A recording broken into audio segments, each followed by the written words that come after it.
everybody. Welcome to episode number 7 of the GenNext Community Talk Series. This week, we're talking to Judy, the Executive Director of the Family Services of Central Alberta, and we have our GenNext cabinet member, Esther from Nova Chemicals. So I'll pass it over to Esther, and she'll talk a little bit about GenNext, and she'll begin that conversation. Thanks, Farron, for the introduction. So for those of you that haven't heard of GenNext, it basically provides an opportunity for individuals in their 20s and their 30s to get more involved with the United Way, and specifically to aid in raising awareness about local issues. Due to COVID-19, we decided to launch this talk series with local agencies where we chat about the work they're doing, how they've been impacted by COVID-19, and also a bit about how community members can get involved and can help out.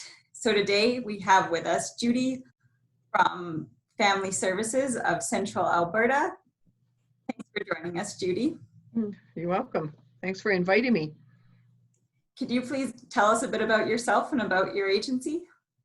So, as you said, my name is Judy, and I have been with Family Services of Central Alberta for just about 20 years in a variety of roles, starting originally as a nursery school teacher here in the playroom, and then working into a manager position, and now the ED of the organization for about the last 5 years.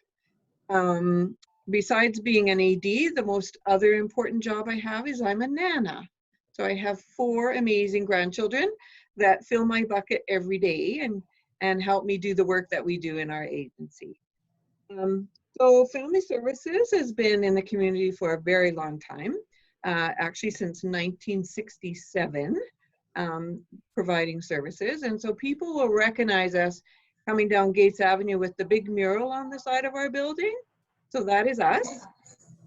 And we are a resource center that supports everybody and anybody from prenatal all the way up to senior supports and everything and anything in between. And we try to fill the gaps in the community with the work that we do. Awesome. So you talked about that a little bit already, but what sorts of programs or services does Family Services of Central Alberta offer, and how have they been impacted by COVID-19? Okay, so like everybody in the community, when March, middle of March hit and COVID hit, we were able to disperse everybody quickly to work remotely from home. And we have been able to manage to keep, I would say, 80% of our programs up and going. One of the programs we do that United Way supports us in is financial literacy. And so we've been able to keep going with that with Zoom. So there's a couple components to it. So train the trainer. So we're still training other organization staff. It's not the same as being able to sit and chat with someone, but it's working very well. We also are supported with United Way in our counseling department, and they have been very busy. So they have remained in our building daily and providing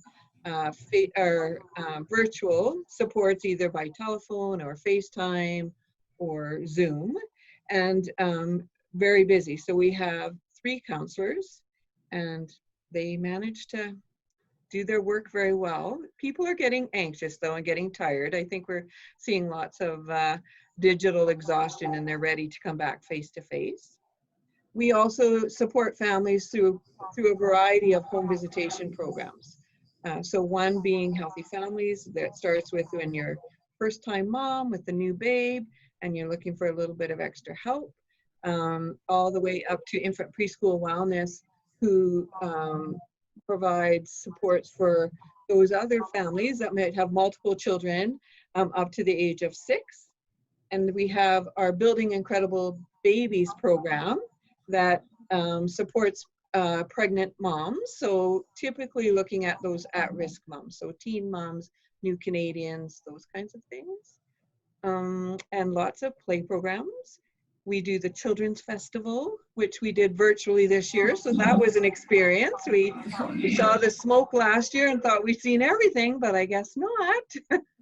Um, and so we provide we got some support again from the United Way with COVID money to do our Mindful Connections, which is our postpartum support program, virtually. And so that will go on. Typically, we would have been finishing up with that, but we're going to continue it for the summer to support those moms. So, and I'm sure I forgot some of the stuff we do because we do a lot. Wow, that's fantastic, especially at a time like right now. I'm sure there's a huge need for all of those programs and services. Yeah. So the other piece, I guess, is our senior support. So the only program that we don't have running because of COVID is our adult day support program, where we do respite care for seniors with early onset dementia. And so that is funded by Alberta Health Services, and they have not given us permission to restart that program at this point. And so what we've been doing is just wellness check-ins with those care partners. Very difficult to do virtual with them. So we've been just staying in touch and sending out candy and sending out little cards and all kinds of fun stuff. So. Awesome. So now that we're in phase 2 of the relaunch and businesses are starting to open up, what does the relaunch look like for Family Services of Central Alberta? Like everybody, a lot of work. So yeah. We are just starting to have people come back in the building on a staggered entry. Had to get the building organized for that. So, you know, a shield at the front desk. We had many of our staff that shared offices, so we have to look at how we're going to do that. Some would easily be able to social distance in those offices, but not if we're doing virtual support still. It's too difficult with 2 people. So having to reorganize and move people's offices, and we will open our doors to the public starting the middle of July at reduced hours, so kind of 10 to 3, but we will not be doing any face-to-face groups or anything. Probably I'm thinking it'll be September before we can do any of that. And same with home visitation. We're still waiting on any form of direction as to when we can go back into the homes. And my last question are, what are some of the ways community members can help out or show their support? Well, we're always looking for board members. So it always seems we have at least one space for a board member. Definitely our new reality is we're going to have to do some fundraising. So we are going to be looking at how we can do that in this time of, you know, where everybody's struggling, what that will look like. And we do lots of special events. So Children's Festival is certainly one way that people can help. We need lots of volunteers. And we do our gifts for grandparents in the fall for Christmas. So again, we need lots of supports with donations for that, deliveries, people to help pack bags. And so those are some of the great ways that we could use some help. And we're always willing to take donations, especially when it's money. Yeah. Awesome. It sounds like there's a ton of ways people can get involved then. Yeah. Yeah, keeping an eye on our website is really probably one of the best ways to stay informed. We do a good job of keeping that up to date. So, and always give us a call. I'd invite them to stop in for a coffee, but that's probably not going to happen for a while yet either. Yeah, probably not. Well, thank you very much, Judy, for taking the time to chat and for all of the great work that you and Family Services of Central Alberta does. Well, thank you. And thank you for you folks getting involved and trying to make a difference in our community. It's greatly appreciated. Thanks. Great.